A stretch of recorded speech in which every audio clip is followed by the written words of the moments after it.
Oi, segundo ano, tudo bem?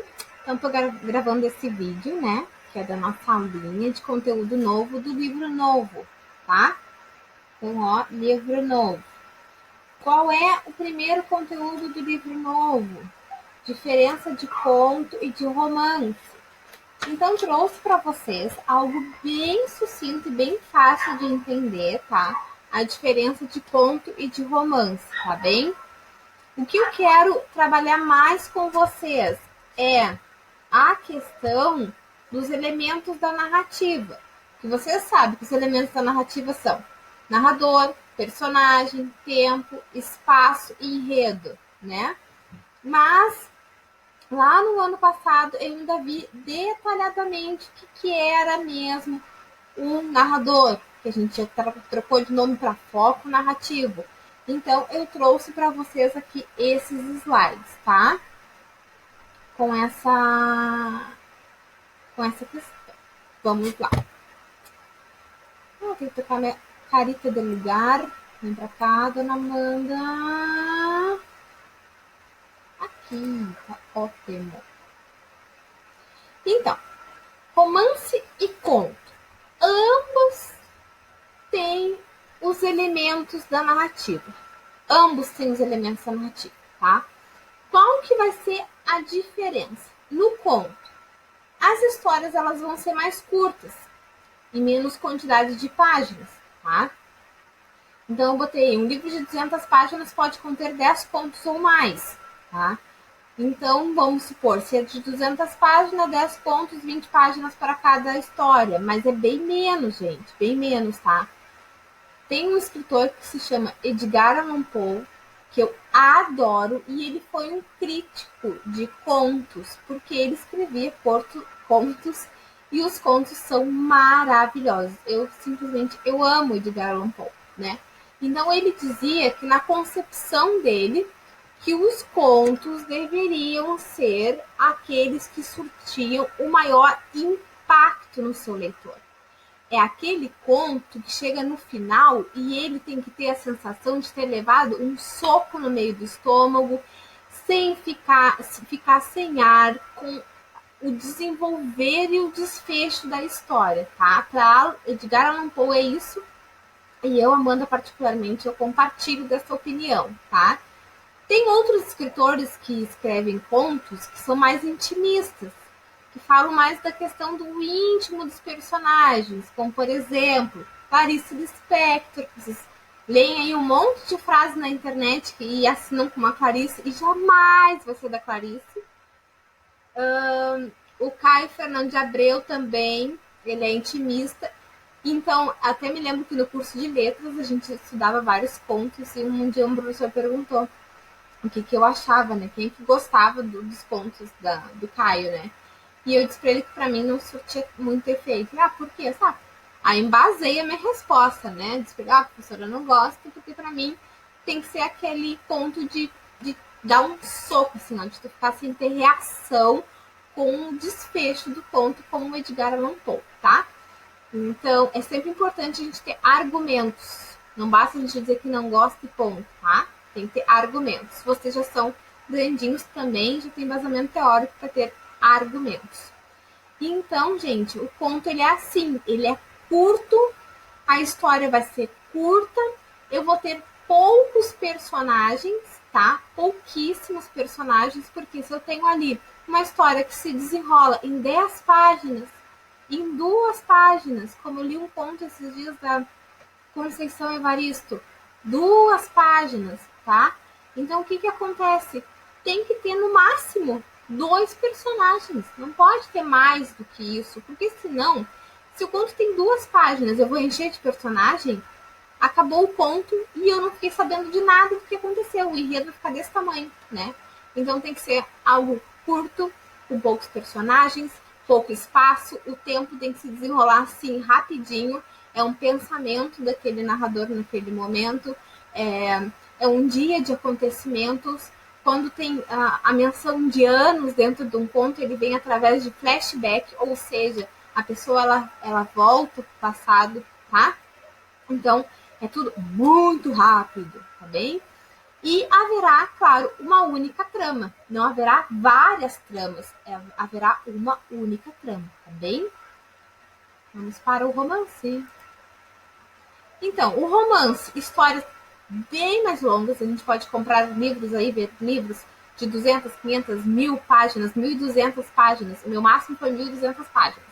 Então, neste caso, haverá muitos personagens, haverá bastante espaços e será corrida entre meses, anos, décadas. E pode levar um tempão para se desenrolar aquela história. E várias tramas, evidentemente, né? Então, para cada trama haverá um desenrolar e geralmente não, as tramas elas têm que fazer uma ligação entre elas, tem que ter uma ligação entre elas, porque se o escritor não faz isso, ele não é um bom escritor. Dei uma pausa aqui no videozinho, já voltei porque eu quero mostrar para vocês algumas obras que eu tenho. Eu sou uma pessoa que comprava, eu era uma pessoa que comprava muito, muito, muito. Eu trabalhei na Vanguarda, gente, um tempo. Em seguida que eu entrei para a FURG, para as letras, eu trabalhava na Vanguarda em 2010. Nossa, eu comprava muito. Quase a metade do meu salário, exagero, mas uma boa parte do meu salário ficava só na Vanguarda no final do mês. Eu recebia, e aí meu dinheiro, meu lucro ia para os meus livros. Então eu tenho esse livro aqui, Cada Homem é uma Raça, do querido, magnífico Mia Couto. Tem contos do Mia Couto no livro de vocês. Aproveitem, porque ele é maravilhoso. Ele é moçambicano, tá? Você sabe que Moçambique foi uma colônia de Portugal até 1975. Uma coisa é recente. Você pode achar que não, porque vocês são umas crianças, mas é recente, gente. Um país ser descolonizado aqui no século XX é muito recente, tá? Então, o Mia Couto é um dos casos de que as famílias dele, a família dele, no caso pai e mãe, né, são portugueses e eles foram para a África porque se tinha essa ligação. Como era colônia, os portugueses invadiam e se instalavam lá. Eu não quero dar informação falsa, mas eu acho que o pai dele era militar, ou o avô dele era militar, algo do gênero. Então eles iam morar lá. E o Mia Couto, ele é branco, tá? E ele é moçambicano. E esse livro aqui do Mia Couto, ele é de contos. E é muito bom. Então, olha aqui. Aqui, deixa eu esqueci de ver. Aqui tem um sumário da quantidade de contos que tem esse livrinho piquititito. Ó, é um livro de menos de 200 páginas. Tem 100 e poucas. Deixa eu ver, aqui isso aqui já não é mais, é glossário. Tem 194 páginas, é 100 e muitas, não 100 e poucas páginas. E eu tenho uma quantidade significativa de contos. Eu tenho 1, 2, 3, 4, 5, 6, 7, 8, 9, 10, 11 contos para 200 páginas, viu? Foi mais ou menos o que eu coloquei ali para vocês, tá bem? É muito bom, gente, muito bom. Se alguém de vocês tiver interesse, eu posso tirar fotos e enviar, tá? É muito bom. Aí, meus queridos, eu trouxe um outro livro, que é O Diário de Anne Frank. Olha que linda essa edição. Não é minha, é do marido, mas eu tô mostrando porque eu acho maravilhosa, porque ele tem essa cara de diário. Eu acho maravilhoso. Ó, aqui são as anotações mesmo do diário da Anne Frank. É bem legal, né? E aí, o que acontece? Eu tenho aqui esse livro com... Aqui era o lugar onde a Anne dormia, ó. Eu tenho esse livro aqui, minha gente, com 400 páginas. Ó, 404 páginas. Ele tem menos páginas do que o livro do Mia. Percebam. Menos páginas do que o livro do Mia Couto. No entanto, aqui eu tenho várias tramas. Eu tenho a trama aqui da Anne Frank, que foi... que conta como que era viver trancada, enclausurada, dentro de uma casa que tinha uma repartição e que eles se escondiam por causa do nazismo, né, gente? Por causa do Hitler e tal. E aí conta como que é viver lá, trancada, uma trama. Conta o contexto histórico dessa trama, que é o quê? O nazismo. Duas tramas, tá? Aí tem as pessoas que entram lá, tem as pessoas que vão averiguar, tem as pessoas que fizeram isso de ajudá-los a ficar lá, como que é a relação dessas pessoas com quem tá de fora, outra trama, tá? Então, Anne Frank. Aí depois eu trouxe um livro maior que é da Anne Frank, que é desse querido aqui, A Guerra dos Tronos. Game of Thrones pra quem gosta, eu adoro. Eu adoro. Eu me amarro, tá? Aí aquilo que eu falei pra vocês, de que tem que ter, por exemplo, tem várias tramas, né? E esse livro ele é bem legal para mostrar isso, por quê? Porque já logo aqui na página 40, eu tenho o nome do meu capítulo é Jon Snow. Então todos os capítulos eles são nomeados com os nomes dos personagens. O próximo é Bran, que é o gurizinho lá que caiu e ficou sem movimento das pernas. Depois eu tenho aqui a Catelyn. Então, eu tenho aqui, ó, várias tramas, uma trama para cada personagem. E essas tramas, elas necessariamente elas precisam se fechar no final. Tyrion Lannister, o duende. Eddard, que é o pai da familiarada toda, do Snow lá, o bastardo, e do resto da pessoa, os Starks, né? Então tá. Então aqui para vocês verem que uma história, ela tem várias tramas, né? E todas elas aqui nesse final tem que se fechar. Se fecha nesse, não. Vai se fechar lá no 8º livro e a gente paga um dinheirão pra gente saber o que tá acontecendo. E aí, por último, e não menos importante, eu trouxe aqui um livro do Stephen King. It, a coisa. Eu acho horrível ter que dar a coisa, essa tradução. É It, gente. It, pronto, tá? Então aqui, olha, aqui sim, eu tenho várias tramas, né? E eu tenho início, meio e fim. Nesse único bebezinho aqui de 1090 páginas, eu acho. De 1090 páginas. Ó. Tá bom? Então é isso. A literatura é maravilhosa, né? Porque a gente consegue mexer com vários tipos de obras e elas são todas muito boas. Próximo. Próximo slide, por favor. Computador aqui. Aqui eu fiquei na frente do título, baixei. Aí a gente vai ter uma coisa que se chama enredo fantástico, tá? O enredo, ele pode e ele é fantástico e ele pode causar algumas observações, como, por exemplo, um estranhamento ou achar que ele é maravilhoso, tá? Segundo Todorov, que é um crítico literário, o fantástico ele vai ser estranho quando a ciência ela não pode explicar o que está acontecendo na história, mas ela se justifica através do quê? De um sonho, tá? Ou, por exemplo, a pessoa ela teve uma febre muito alta e começou a ter alucinações. É estranho, mas se justifica porque a pessoa estava tendo alucinações por conta da febre, tá? O maravilhoso, a ciência também não explica, mas ela não se justifica, como, por exemplo, Alice no País das Maravilhas, que até hoje não justifica para que lugar, que país, que maravilhas foi essa que a Alice foi. Ninguém sabe dizer ao certo. Há várias teorias sobre Alice, mas nenhuma que diga realmente o que aconteceu com ela naquele lugar que ela fantasiou. Então, são enredos fantásticos, porque foge do nosso real, mas o estranho diz, que coisa estranha isso que aconteceu, não é mesmo? Como isso se justifica? Não justifica, foi um sonho, foi um delírio. Aí você fala, ai meu Deus, que coisa estranha isso, né? Como isso se justifica? Não se justifica. Então ele é o quê? Maravilhoso, tá?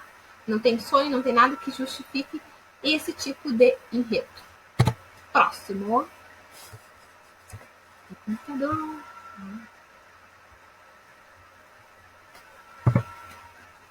Então, relembrando os elementos da narrativa. Então, primeiro, foco narrativo.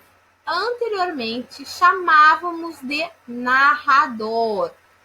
Com o tempo, vimos que ele pode ser narrador-personagem. A visão ele é subjetiva, ou seja, está carregando suas emoções e a sua visão parcial. Eu sei só o que eu penso, eu não sei o que tu pensas, tá? Aquele que conta o enredo e faz parte da história e eu não sei colocar a visão de uma outra pessoa, só a minha. Eu vou contar a minha história. Eu vou contar a história do Luigi, mas eu vou contar a minha história, a história do Luigi. Qual é a visão subjetiva? A visão subjetiva é a história que eu vou contar de mim, que eu estou carregando sentimentos, a minha visão. Agora, se eu for contar a história do Luigi, eu não tenho emoção de nada nessa história. Por quê? Porque eu não sei o que está acontecendo, tá? Não passei pelo que está passando. Narrador. Eu vou ter que ficar me mudando de lugar, tá, gente? Porque. Ui, meu Deus. Narrador observador. Aquele que narra o enredo e não participa da história, apenas vê os fatos, visão objetiva. Então, tô lá olhando que o Luigi chegou atrasado, que o Luigi se sentou, que o Luigi começou a lanchar, que a professora chamou a atenção do Luigi, nananana, tá?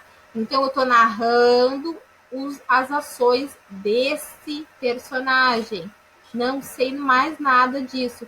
Então, minha visão é objetiva, tá? Eu tô contando a história do Luigi, sem emoção minha inserida neste momento. O narrador onisciente trouxe aqui o nosso querido, maravilhoso professor Xavier, porque o professor Xavier, quando ele coloca o cérebro, ele consegue ter um alcance muito grande, mundial, e que ele consegue achar os mutantes, inclusive os pensamentos dos mutantes, né? Então, o narrador onisciente é o professor Xavier, aquele que narra o enredo, não participa das histórias, mas sabe de tudo que o personagem está pensando. A visão dele é objetiva, é o olhar dele sobre aquele personagem sem emoção, tá? Nos elementos da narrativa, nós temos os personagens. Entre eles, nós temos as distinções. O protagonista, que são os heróis. Os anti-heróis, que são aqueles que estão no papel de protagonistas, mas a conduta dele é questionável, como, por exemplo, o Deadpool, tá? Ele é um anti-herói, mas ele é o protagonista. Por quê? As ações do Deadpool, elas são contra, por exemplo, as ações do Batman. Completamente diferente. O Batman é motivado porque ele quer prender os vilões, que são meio totoca e tal. Mas não, o Deadpool não. O Deadpool, ele quer continuar a zoeira, não é? Então ele é um anti-herói. O antagonista são os vilões. E os secundários são aqueles que ficam em segundo plano. Então eu trouxe aqui exemplos que eu amo. Harry Potter. Harry Potter, ele é o protagonista, né? O Voldemort, ele é o antagonista, né? E a Hermione e o Rony, eles são secundários. Por mais que eu goste muito mais da ação da Hermione do que propriamente do Harry Potter, porque ela é maravilhosa, a Emma Watson. Então, mas mesmo assim ela é secundária. O personagem principal é Harry Potter, porque os livros, inclusive, tem Harry Potter and a Pedra Filosofal, Harry Potter and a Câmara Secreta, tá? Então, ele é o protagonista.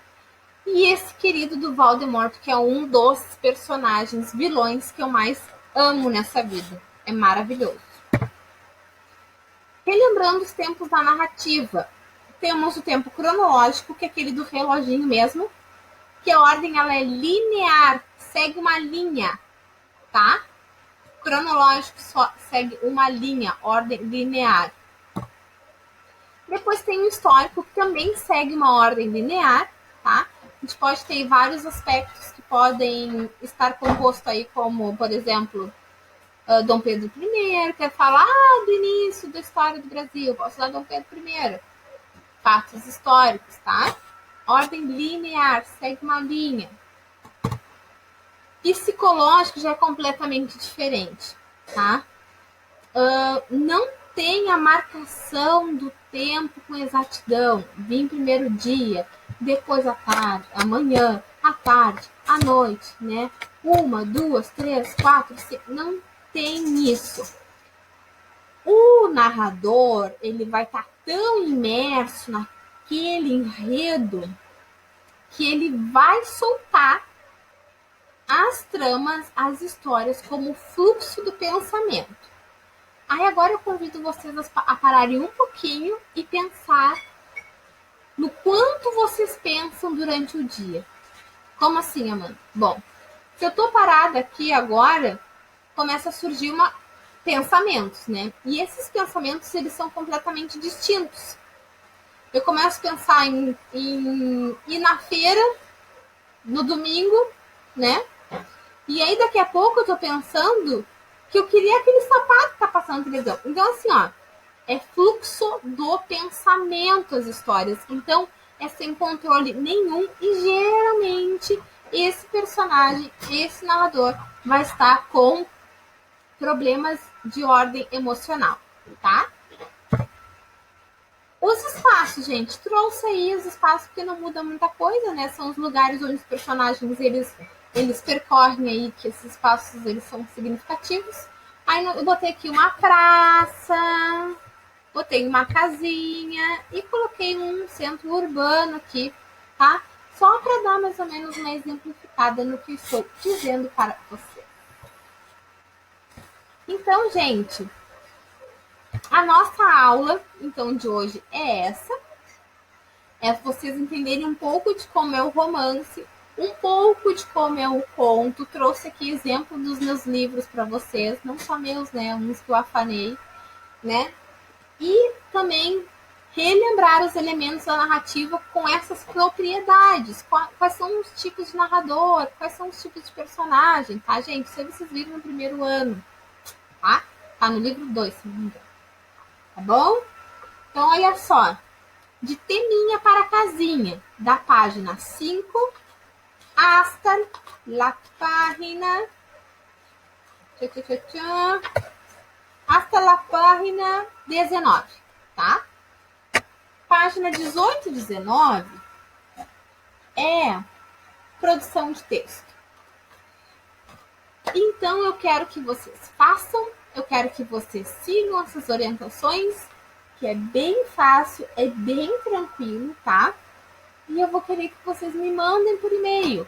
Mas a tia Amanda vai pedir para vocês me mandar por e-mail quando vocês retornarem das férias, tá? Por enquanto não há essa necessidade de vocês mandarem por e-mail. Eu quero ver como tá a escrita de vocês, tá bem? Então, um grande beijo. Eu preciso me tirar daqui para poder encerrar a aula. Vem aqui. Vem, Amanda. Aí. Então tá, um grande beijo para vocês. Tô com saudades, boas férias, se cuidem, não se enlouqueçam que estão de férias aí 2 semanas, 15 dias e saiam pra rua. Não, permaneçam em casas saudáveis, tá? E qualquer coisa que precisarem, escrevam. Beijos!